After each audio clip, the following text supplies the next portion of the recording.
Welcome to a football show, Thursday edition. We are back in the home studios, of course, every Monday. Check us out at the pharmacy. He is Zach. I am Braden. We've got a lot of college football to talk about this weekend.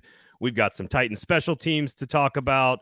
We can continue, or Zach can continue to make Todd Downing jokes throughout the course of the entire show because that hasn't yet to go out of style. Zach, how are you, sir? Todd Downing jokes aren't going anywhere until Todd Downing can put together 5 consecutive good play calling games.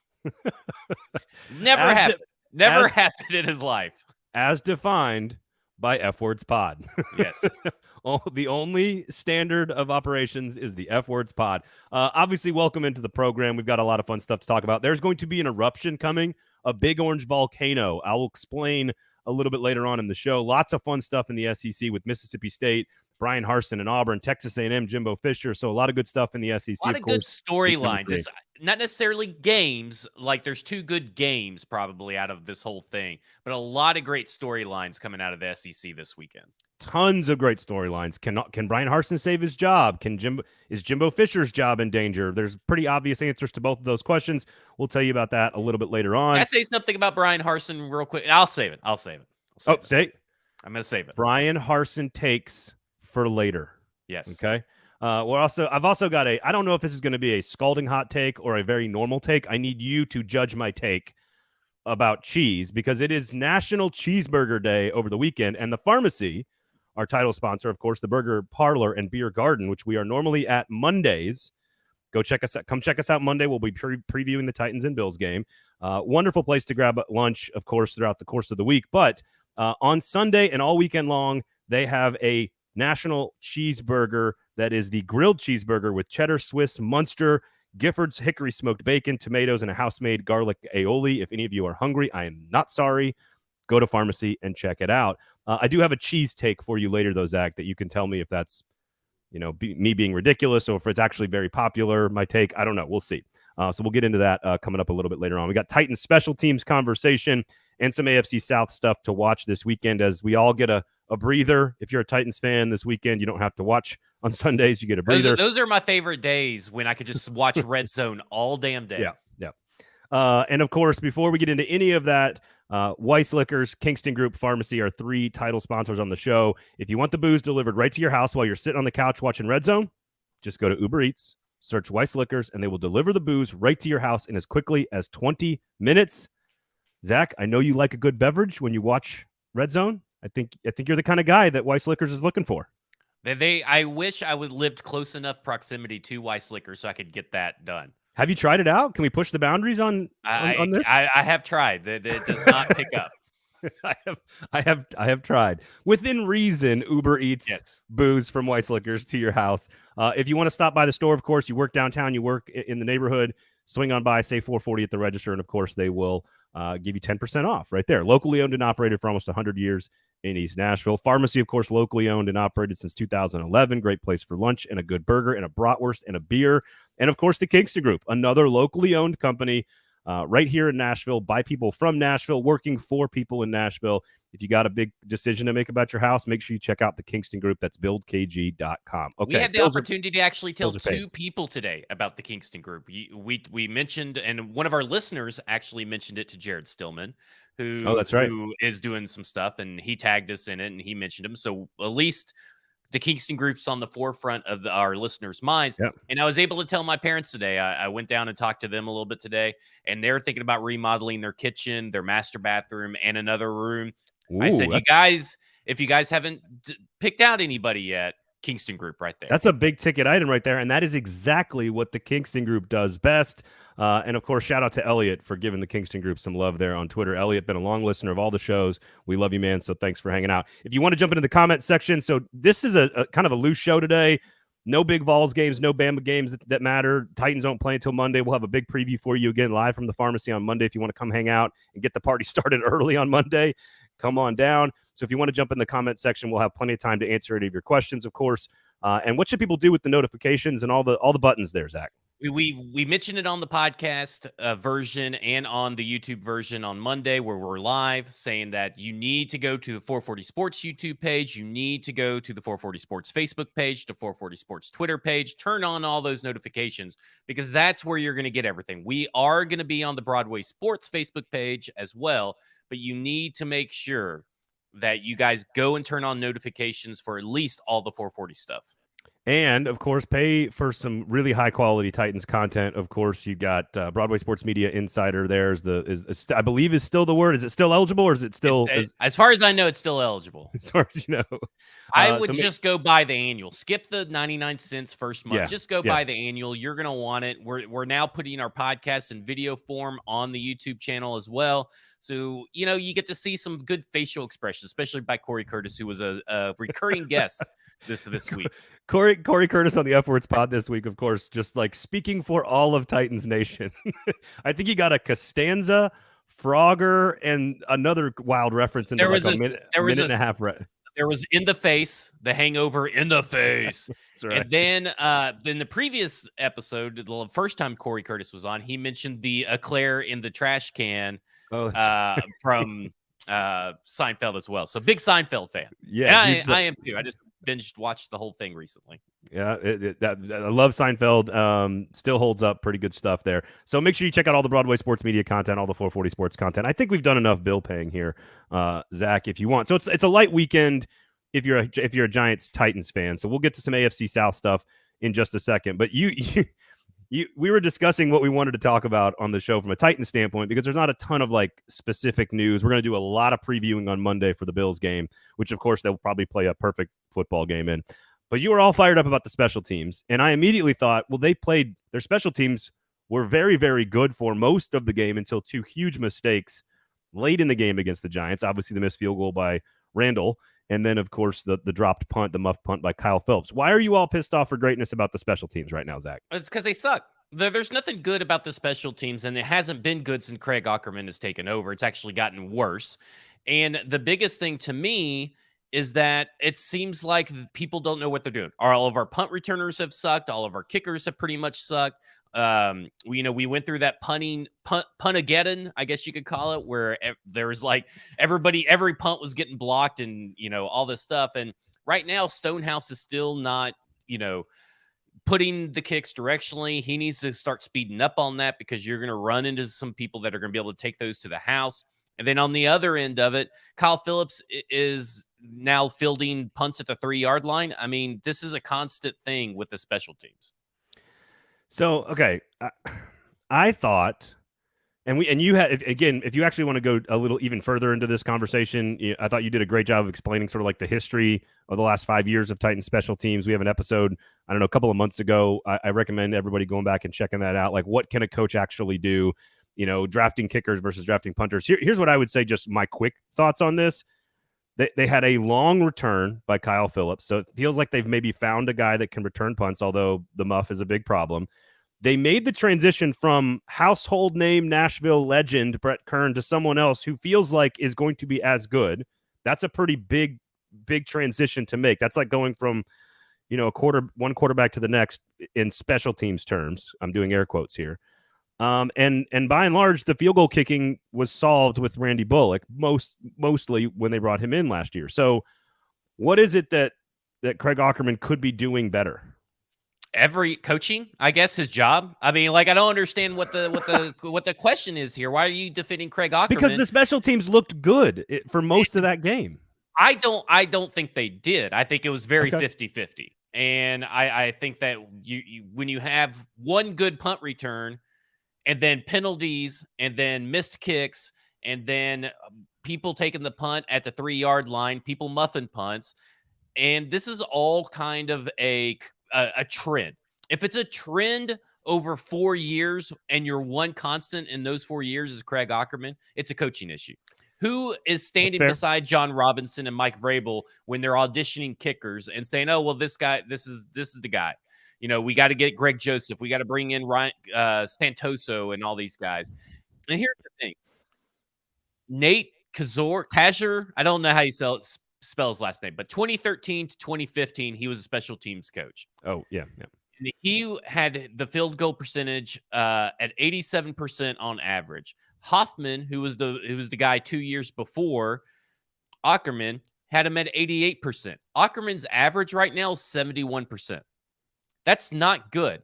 Aukerman field goal percentages made by season in the rank 14th in 2018, 32nd in 2019, 31st in 2020, 23rd last year. In touchback percentage, 16th in 2018, 2019, he was 26th, then 19th in 2021 or 2020. I may have skipped a year. 17th for 2021. Well, so, okay, he's not good. The people that he approves or helps approve are not good, and he doesn't make them better. So I think, again, you laid out a lot of this stuff in the summertime. And I think, to be fair to you, you said, I think there's too much loyalty here with Craig Aukerman, right? Like, I think that was one of your messages in the summertime. And if that was your message in the summertime, then I'm okay with you saying it today. I got no problem with it. What I don't want to hear from people is people that thought, you know what, special teams has gotten better. I feel like the X, Y, and Z reason why they're okay with it. You can disagree with that, and that's okay. I don't think you can say the Giants game changed my opinion. Like, I don't think that. No, I don't think it has changed anybody's opinion. I think everybody has been on this. I'm not the only one in the media that has thought this kicking situation has been shitty. I'm not the only one who doesn't think that Craig Aukerman isn't good at his job.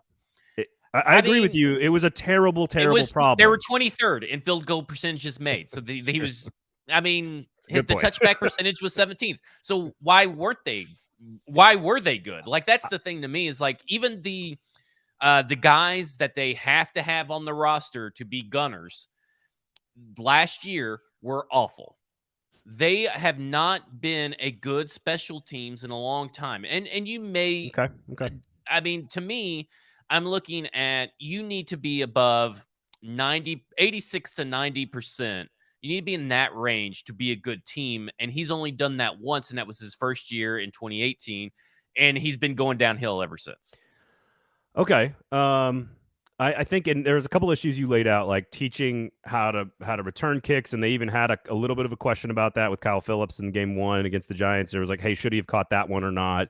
So there was even that's something I think coaching is a really big factor on, is when decision making, right? Special teams decision making, I think, is a big part of what his job is. But again, who's responsible for Ryan Stonehouse? Who's responsible for signing Gostkowski and Suckup and all these other? Like, I don't know if that's Aukerman. So I'm okay with the change at the end of the year. If it needs to happen in the middle of the year, I need to see more games of, like, garbage. It should have already happened, and that's what my main issue is. The problem with loyalty, and he's never going to fire a coordinator in the middle of the season. He probably won't even ever fire. I don't think he's ever fired a coach in the middle of the season, even a position coach, like a scapegoat or something. I think wasn't Jim Haslett, wasn't he after the season? Yeah, and he was terrible. I think more than there's like 2 or 3 coaches that leave at the end of each year, but we don't know if officially those are like a Vrabel Robinson decision or right. But I mean, they don't do it in the middle of the season. No. And the fire. That's why I think the fire Downing movement is kind of a little ridiculous on a multiple levels. One of them is that Mike Vrabel's doing what Mike Vrabel told him. Yeah. Mike Vrabel's never going to do it. Yeah, it'll be at the end of the year. Does Tim Kelly being in the wings maybe skew that a little bit? Maybe.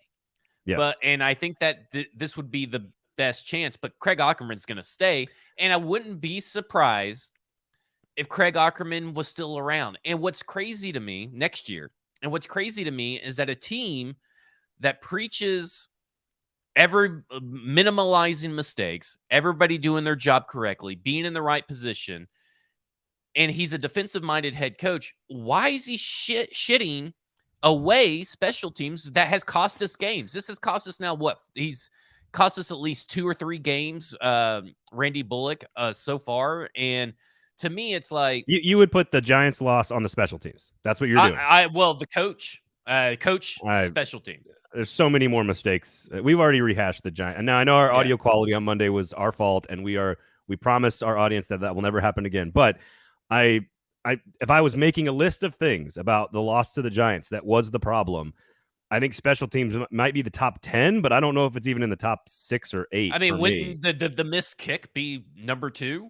I mean, a kicker's going to miss a field goal. Like, I don't like.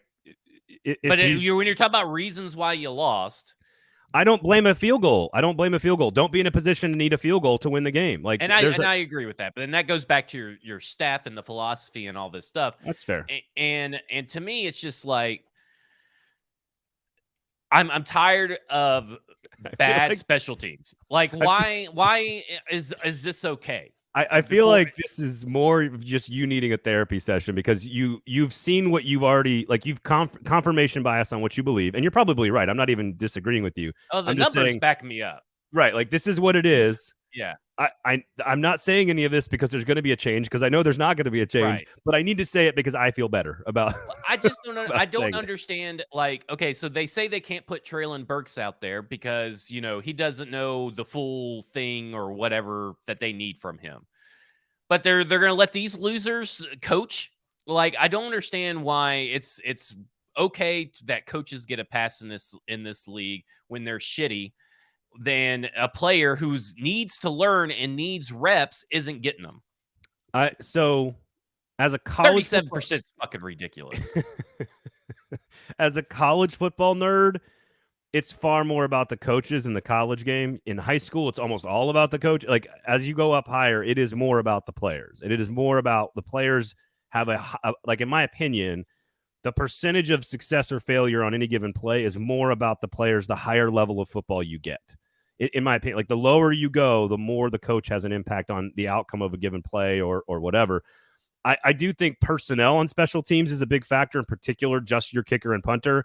And if that is all Craig Aukerman's fault, then fine, let's have that conversation. But John Robinson and Mike Vrabel need to that hangs around their necks as well, because as I've said on this show many times, you have 6th and 7th round picks, just don't even like glimpse the roster, and you could draft one of the best punters or kickers in the league in each draft in those slots. Now it seems like they found their punter of the future, which I think is a big plus. My point is if this is just therapy session for Titans fans to vent about how pissed off they are about how awful the special teams is and Mike Vrabel being loyal, don't we have to just, like, give it the year and say, all right, if there's going to be a change, we know it's at the end.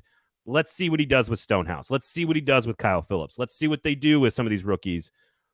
I guess that's where I'm coming at it. Like, if I know, I guess I have a hard time believing that anything's going to be successful when the history tells me it's not. That's a valid argument. I don't understand why when a kicker gets injured, they don't bring a kicker in. Like, okay, well, they're like, oh, Caleb Shudak, broke his ankle or whatever he did. Well, I guess we'll just keep going with Fat Randy because he's doing stuff in practice, even though it's not translating to a game. And it's never translated to a game. He was still better than the 3 years before that, though. So yeah. We'll see. He's made a couple, like, Gostkowski was bad-ish, but also made a couple of big kicks for them. Randy's made a couple of big kicks for them. So you got to make it. I'm sorry, but you got to have a higher percentage from further out than what he's got. And he's just not that guy, especially when you're going to be going up against teams that are A, going to be high scoring, or B, have kickers that can make that kick pretty regularly. This therapy session brought to you by Weiss Liquors. Titan special teams have made Zach drink for going on 5 years now. So go to Weiss Liquors, for everybody. A long, long time. Go to Weiss Liquors, everybody. And Uber Eats, of course, the booze right to your house in as quickly as 20 minutes. Go to the register and tell them 440 and you'll get 10% off. That's tax-free booze, locally owned and operated. Weiss Liquors since 1932. That is pre-World War II. That is a long time they've been executing the booze business here in Nashville. So go check out Weiss Liquors. What to watch for on Sunday? Of course, Indianapolis at Jacksonville. The Jags are getting 4 points at home, and you have Houston at Denver. 4? They got 4 points? Jacksonville's getting 4. Wow. Denver is laying 10 at home against Houston. So I've got a couple other games I want to mention and get your thoughts on, but just real quickly here, fans should be paying attention to that Colts-Jags game, and of course Texans at the Broncos. Yeah, well, the Colts-Jags game, the Colts are 0-7 when they are the road team versus Jacksonville. That's 6 times they've lost in Jacksonville and 1 time in London when they were declared the road team in London. So, and this is since 2014. So they have not won as an away team against Jacksonville since 2014. And I don't think I don't think they're going to win this Sunday, because I think that Jacksonville's defense is really going to harass Yeah. The offensive line, the overbloated offensive line, and they're going to really affect Matt Ryan. And what's happening here, talk about me that which way, is interesting. Bernard Raymond and I think Matt Pryor is their left tackle or right tackle, whatever tackles they play. I think they play left. They are splitting the games. That's the plan. Every game is to make sure they both get reps at left tackle. What? Why would you do that to your offensive line? That's some college. That's some college quarterback stuff. And you got Alec Pierce, who couldn't catch the flu. The only thing he caught was a concussion, unfortunately. So prayers out to him on that. But he sucked. Basically the only person there, Jonathan Taylor and Michael Pittman. I mean, that's it. And if that's the only two guys you got to worry about, because Michael Pittman isn't some, athletic speed demon. He's not Stephon Diggs. He's like a poor man's Michael Thomas.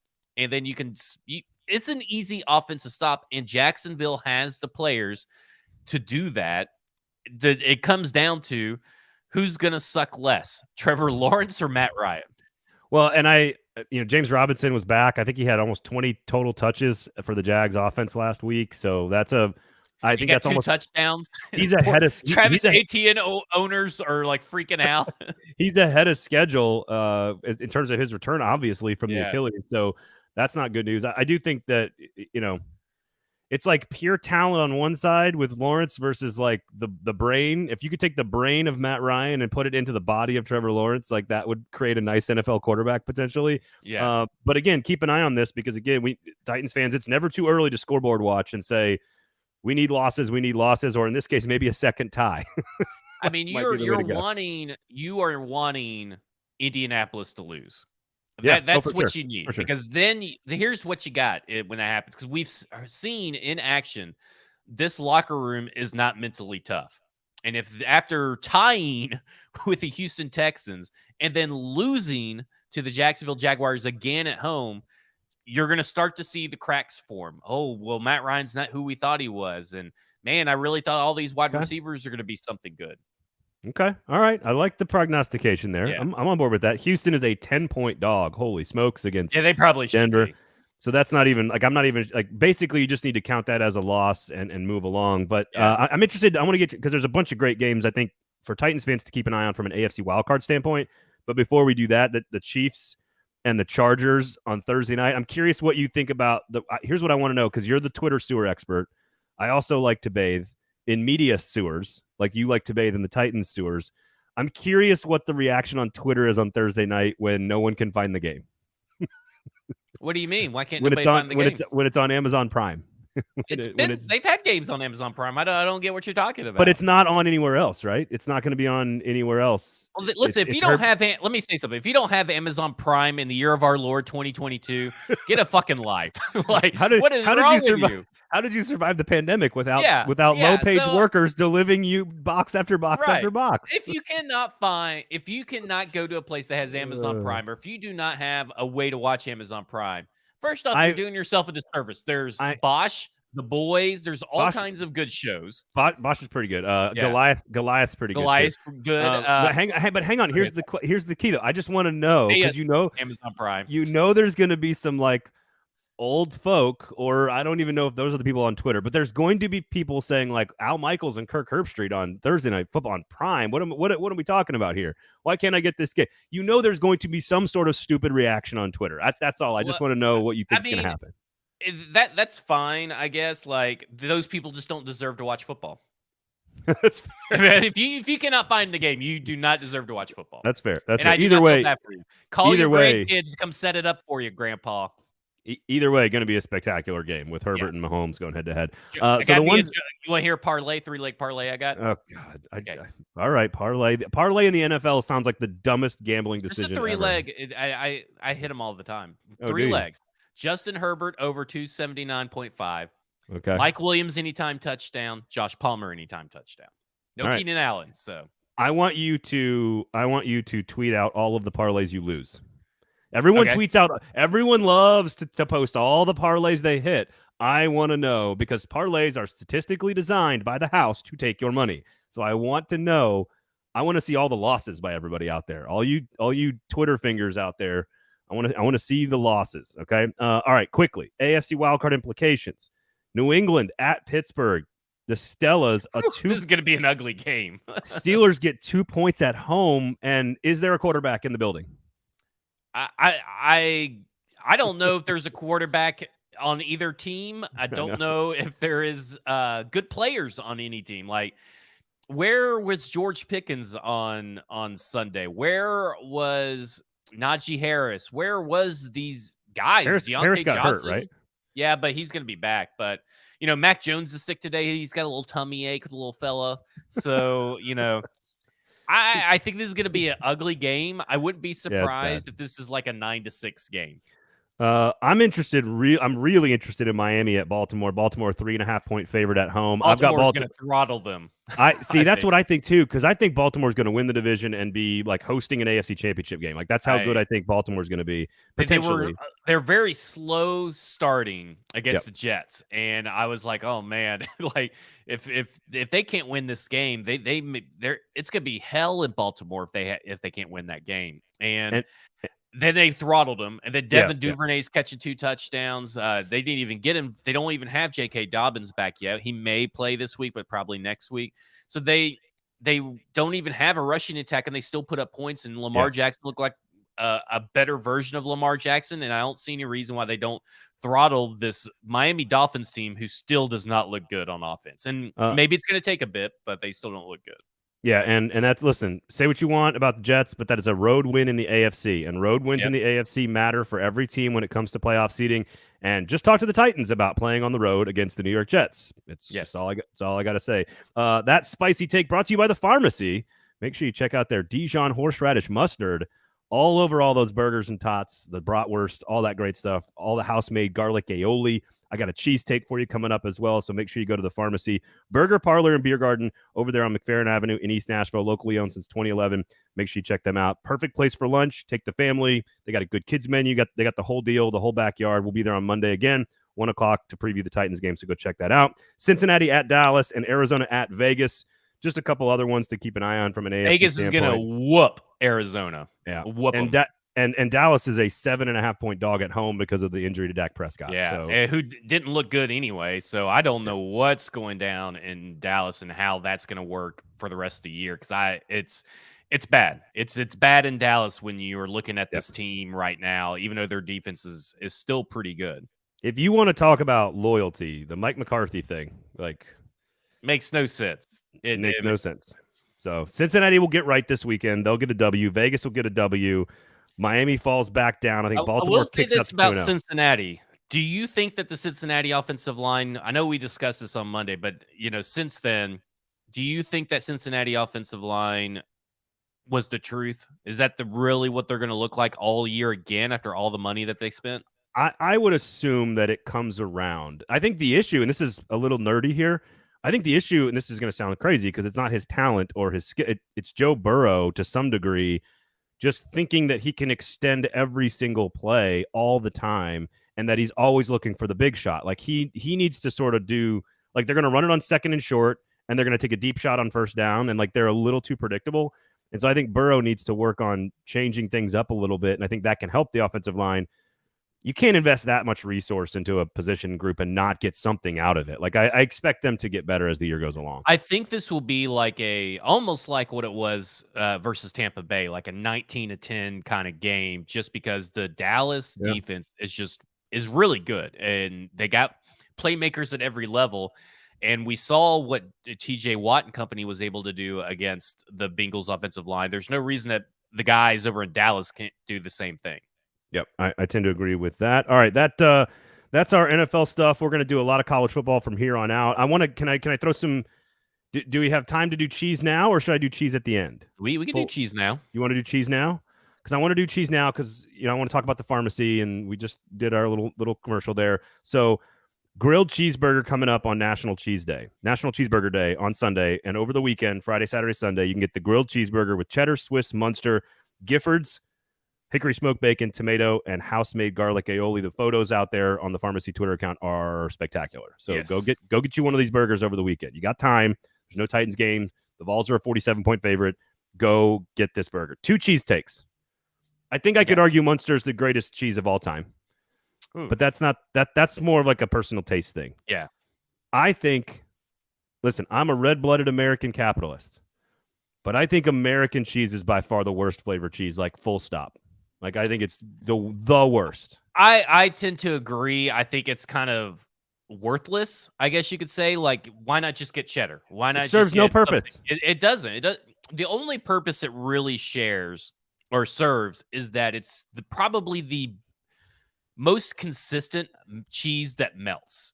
So when you're throwing it up on a burger, it melts very good. It stays, whatever. It's just there's no oomph to it, right? We're not talking like the orange square cellophane stuff, though, right? That's what I'm talking about. You throw it on there and it melts. That's not even cheese. I don't think it's good. I'm just saying that the only thing is that it melts very well. That's not even real cheese. Why can't they, at this point, have made this into something better? Like, why has it stayed the way it is, other than, I guess, just cheap, I guess? But a lot of brands pivot, right? Like Coke goes to Diet Coke, goes to all this stuff. Why not do a version of this, but let it be cheddar? A version of this that is Swiss, that melts like you get this good melting point on. I think any cheese that has the same thickness is going to melt at an even rate. Well, I'm from moisture levels and stuff, so okay. You got to worry about the moisture levels. I am from Wisconsin, and I'm an American, so I love dairy. I love all cheeses, every shape, size, smell, and color, flavor of cheese. Give me all the fried cheese curds. I'll take them all. Oh my God, I love all cheeses. Literally, like Munster, Havarti, Gouda, you name it. Give me some of that smoked provolone on a sandwich. Like I love all cheeses, but American cheese is by far the worst flavored cheese, and the stuff that comes in the cellophane is not real. That is not. I'm not even sure that's dairy. That's like it's been processed in some laboratory somewhere. And I thought that might have been a hot take, but it sounds like maybe you and me and the voice of the people are on the same side here, that American cheese is pretty stupid. Yeah, I skip it. I pretty much skip it almost every chance I get. Okay. Top 3 cheeses in your life. Top 3 cheeses. I'm a pepper jack guy first. Oh, that's great. I like I'm big into burrata and mozzarella, so I would go those ways. Fancy. The pepper jack's a really good call. Yeah, I like Havarti. a lot, and I like Munster a lot. I like Munster a lot, and I've been on a big goat cheese kick in salads lately. So yeah, it adds a little creaminess to it. Like there's so many great cheeses. Why go American? I don't know. Never understand. So all right, I just wanted to get that off my chest. That's my scalding hot take.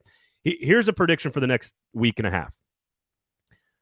There's some crazy shit is going to happen in Knoxville. Okay? What do you mean by this? Like, what is the eruption? Cop cars are going to be flipped over. Buildings are going to burn down. There is going to be some crazy yes.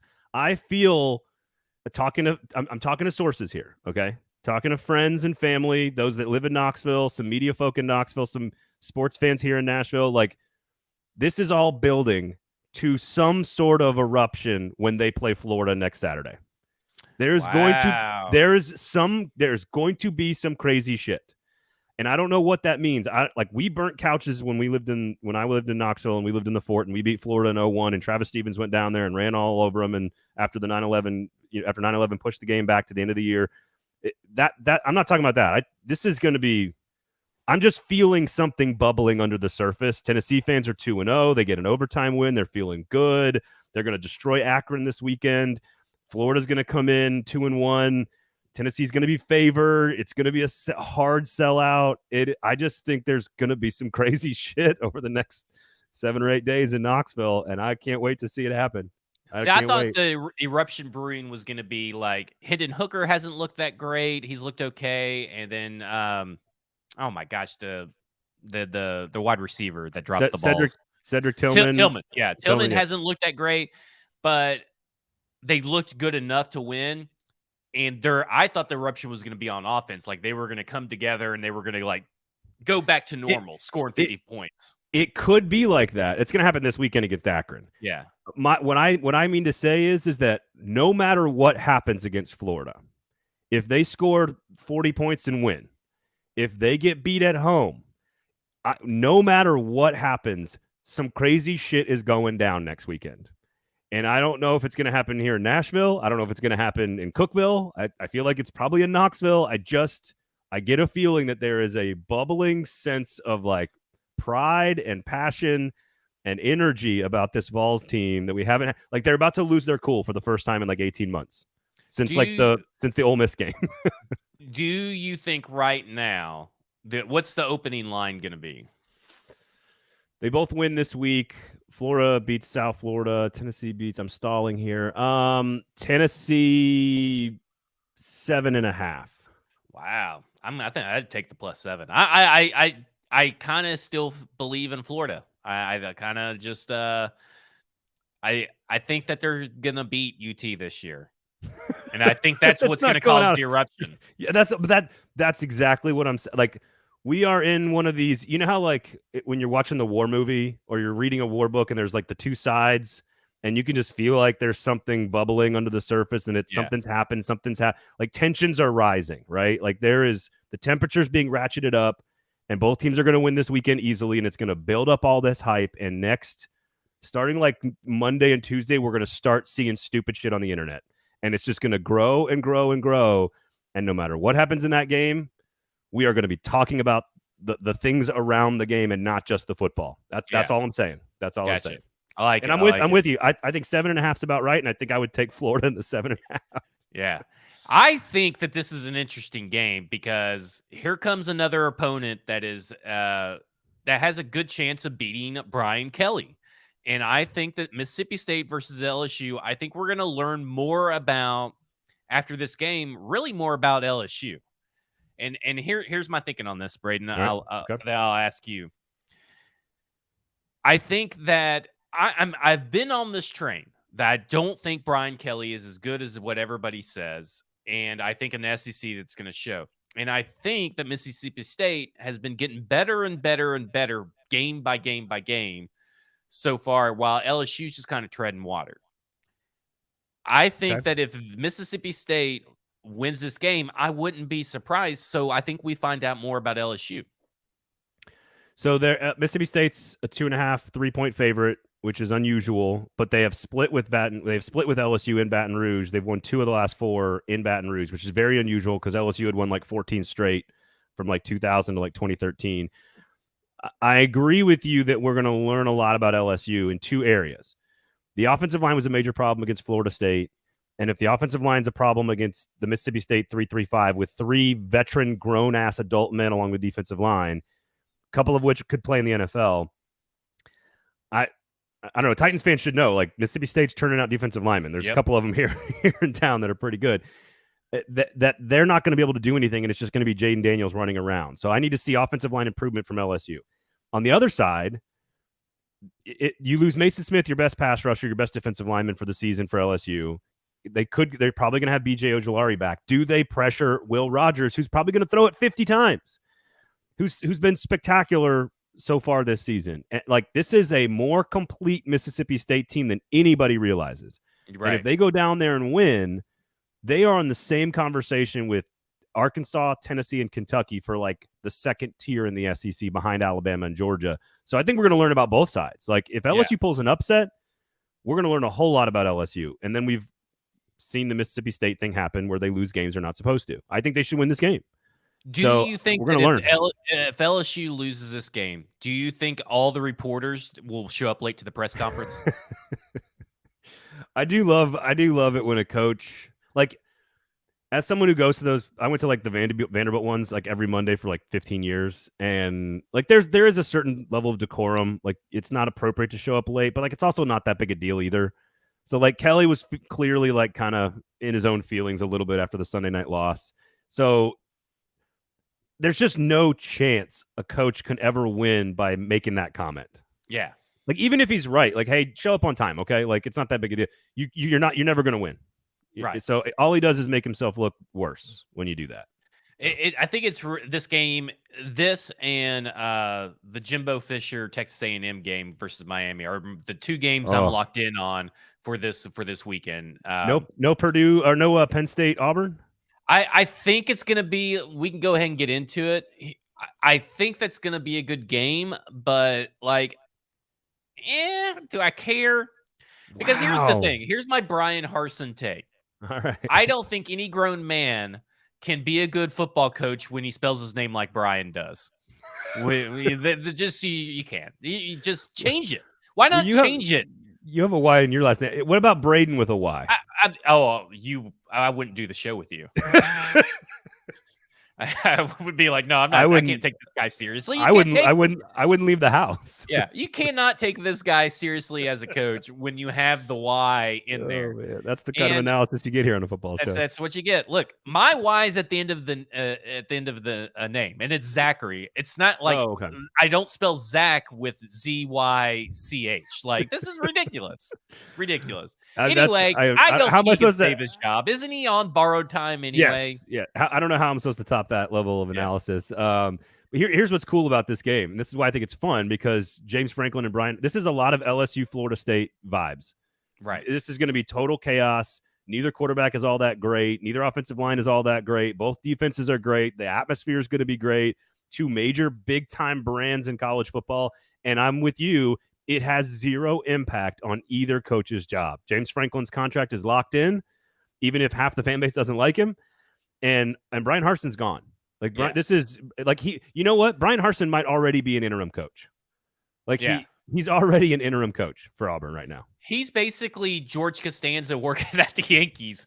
Like, he's just there, and he'll probably be, and then he'll get fired, and all this stuff, and he'll be gone. It's like we'll never speak of Bryan Harsin again, and in a couple months, it'll be gone. No, here's the thing: 2023 Arizona State head coach Bryan Harsin. Just get used to that sentence. Just get used to that. I don't have to, because I don't have to talk about the Pac-12. That's true. He's a good coach. He's a terrible fit. That's what it's been like since the beginning. That's what it's going to be like when he's gone. Just legally change your name to BRIN. This is ridiculous. How is anybody supposed? No wonder his players don't pay attention to him. It will be I think you're underselling the quality of the drama, though, because I think there's going to be a lot of weird nonsense in that game that we're going to be like, I think 4 quarterbacks could play. 4. Yeah. Oh, that'd be crazy. There'd be 4 quarterbacks playing. Not at the same time. That'd be weird. All right. You want to dive into Jimbo Fisher? Yeah. So here's baby. I love this one. So here's the other thing. Just like Harsin, not really going to be determined by this weekend's game. I don't think Fisher, if they lose to Miami, he's got a guaranteed contract for 5 or 6 more years. There's no way that this is that's going to dictate the future of Jimbo Fisher. But it does change the conversation around this season, because they are going to play Arkansas next week with KJ Jefferson. Then they're going to play Mississippi State with Will Rogers, who we just talked about. And then who do they get? Oh, that's right, Bryce Young in Alabama. So they're going to play Tyler Van Dyke this weekend, KJ Jefferson, Will Rogers, Bryce Young. Those are the 4 quarterbacks they're going to play in a row. Those are 4 of the best quarterbacks in America. And if they don't figure it out this weekend, they could be looking at 2-4, 1-5, and that is really weird territory for Jimbo Fisher. The Texas A&M alumni have made the worst investments ever. I mean, I feel like they just basically took their money and lit it on fire, because there's no way they should have lost Appalachian State.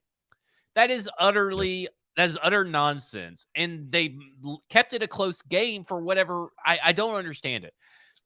Ultimately, at the end of the day, this falls on Jimbo Fisher. And if they lose to Miami, again, it's kind of like we talked about the Colts seeing the cracks. I think you're going to see a lot of mad Aggies and mad alumni talking about this guy who boasted all offseason about, we didn't really pay that much money, and these guys are just, jealous of us. Maybe they didn't. Yeah. I don't know, but I just know that they've wasted a bunch of money so far. And Jimbo, what I think the name escapes me. Who was the coach right before him? Kevin Sumlin. Yeah, Kevin Sumlin. I was gonna call him Kenny Sumlin. I was like, that's not right. Close enough. But Kevin Sumlin, he got paid the same amount of money too, because of the buyout or whatever and all that kind of crap. But he's got a better record than Jimbo Fisher does. Well, so Kevin Sumlin is not better than Jimbo Fisher. So let's not go crazy. But he was 9-1. A&M was 9-1 2 years ago and finished 5th in the playoff rankings. They were 9-1. Their only loss was to Bama, and they were 1 spot out of the playoffs. So it's not like they haven't been close or better. It's just that they do Texas A&M things all the time. And they until they solve those problems, they are not going to jump Alabama. Even by beating Alabama on the field and in the recruiting trail, you cannot do that until you are Georgia and you are consistent. You are just no pulse. You don't do stupid shit. What's Vrabel say? Don't do stupid shit to hurt the team. That is like Georgia's like that now. And you got to be like that. You got to be like Bama and Georgia, no pulse, no up and down, the same every time. And A&M cannot figure that out. Now, what he needs to do to his offense is he needs to take some peyote and go on a walkabout in like middle of nowhere, Texas, and figure out what his offense should look like. Because he's supposed to be this quarterback guru developer, blah, blah, blah, blah, blah. It's just not real. His offense, they ran 38 plays last week. That is a quarter for Tennessee. Braden, let me ask you a question. If they lost to Appalachian State, they go and lose, so they're 1-1. If they end this streak, this Tyler Van Dyke, Miami, Arkansas, Mississippi State, and Alabama, that's 4 games, right? If they are at 1-6 at the end of that, what's the? I guess they're stuck with them, right? They're not changing. Yeah, no, he could go 1-2-10, and they're not going to change. Like they're not changing the coach. It's guaranteed contract for like $75 million more dollars. Like it's not. They're not going to pay him $75 million to go away. Like in the world of bad buyouts, nothing changes. Now, what A&M always does though, Zach, is they always do the A&M thing where they lose the games they're not supposed to, but then they come back and do some fun shit and they make you change your mind. And this is also a point where they could turn it all around and rally. And so that's what makes this a season-defining moment. They're a 5-point favorite at home. We don't really know how good Miami is. Year 1 of Mario Cristobal. It's going to get tougher. Arkansas like physically beat them last year. They beat Alabama. Mississippi State beat them last year. So I think they're going to win. I think they go 2-2, but 2-2 puts you at 3-3. And you're starting to talk about 7-5 territory. And 7-5 is not what a preseason top 10 team is supposed to do when they have that level of talent and a coach making that much money. Well, it's also crazy because of all the expectations and that were on them, and people in thought that he was going to be something good. I mean, he's been a good coach. Don't feel bad for him at all. I hope I hope they lose for the next 4 games. I'll be rooting for it. I'm actively rooting against Texas A&M. We had Jimbo Fisher or we had Texas A&M in the preseason top 10 for Athlon in the magazine, and I think you asked me or we might have done this on our show where it's like, who's the team that's going to make us look the worst? And the easiest answer I've ever given was Texas A&M. Yeah, the team that can make us look the worst is obviously because of their quarterback Texas situation. I remember you saying that because you said it all depends on the quarterback they pick, and they pick poorly. Which they could be changing this weekend. Keep an eye on Max Johnson and Haynes King. We'll see. So, season-defining moment for Jimbo Fisher, no question about it. All right, Georgia, noon kickoff, 24.5-point spread. South Carolina has like 4 defensive players injured. I'm taking the 24 points. I'm laying the points too. 100%. I'm laying the points. I think it might be the best bet in the SEC this week is to lay the 24.5. I guess my question is like, I just want to see some level of I want to see the starters play for Georgia. I want to see what the starters on the offense and the defense look like playing in a real SEC football game. Yeah, it's kind of weird, right? It's like Georgia has played an overrated Oregon and it didn't look like anything tough. And then who'd they play last week? I don't even remember who they played last week. Like a directional. It wasn't Furman, but it was like Central Arkansas State. And now they're getting basically Division II school in South Carolina. I think Rattler. When are they going to be tested? I think Rattler can sling it around enough to give some of the young defensive backs a bit of a challenge, not in that they're going to struggle, in that they need reps. You know what I mean? Like, I'm not even talking about I guess they get Kentucky next week, right? No, Kentucky's at the State. No, dude, Georgia's schedule until Florida is a joke. It's a joke. So they're kind of not going to be tested. And listen. Come what you should be on the YouTube page, because the question is, will Georgia be arrested for murder? And I want to know, will Georgia be arrested for murder? I think there's a possibility that charges could be brought. that a few players might end up deceased at the end of the game, and that it will be Brock Bowers who is the primary suspect. Yeah.